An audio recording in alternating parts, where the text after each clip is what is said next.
Apa? Lho. Ora ana apa-apa kok mripate mendonong. Ngopo kowe kok mendeliki aku? Baladewa mungsuh Petruk.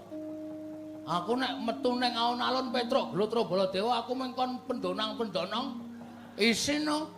Bagong ya butuh eksis e. Terus ayo saiki sampean mungsuh karo aku. Mangpurungke ora lenggaya Pustaka Jamus Lingasada. Lho. Kowe nantang Nata Ndarawati. Wis kepepet kok. Wani tenan karo aku. Wani tenan. Wani tenan ngadepi pusakaku. Wani wis ora wedi wis cetha mati aku. Ning wani. Ning wani wong ki sing pertama ki wani dhisik perkara mati karo ora ki keri. Wani aku. Tenan. Tenan piye iki? Kok kaya ra sida tak malen iki. Tenan iki wis kaya ngene. Wah. Rugi iki. Bagong kowe tak kandhani ya. Nggih. Biyen aku tau tate diparingi dawuh karo Sang Jagat Giri Pratingkah. Wah, cang endi kuwi? Lho. Sang Hyang Bathara Guru kok. Oh, wah, guru mau ten malah kenal aku. Nek Giri Pratingkah ki ora patiya tenar.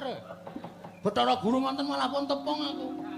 Niku nganu to Dasanama to? Iya, wisike pancen Bathara Guru, Giri Pratingkah, Jati Murti lan sak piturute akeh banget Purwakanda, Purwacarita lan sak piturute. Kuwi asmaning Bathara Guru. Ngendika pripun? Wisnu kowe manitisa ning Nata Ndarawati. Kabeh ora bakal ono ingkang bisa ngumpuli panguwasaning Prabu Kresna. Nanging pitungkas ulun mung siji wong kang kudu mbok singkiri ya kuwi peranganing Panakawan ingkang mripate gedhe lambene amba. Kuwi dadi pengapesaning Nata Ndarawati. Mula arep dikaya ngapa aku nek kon karo kowe aku wedi, Bagong. Iki tenan apa ming trek? Kok ketae ngomong karo le kedep ki kerep banget e. Garai Ora tenan.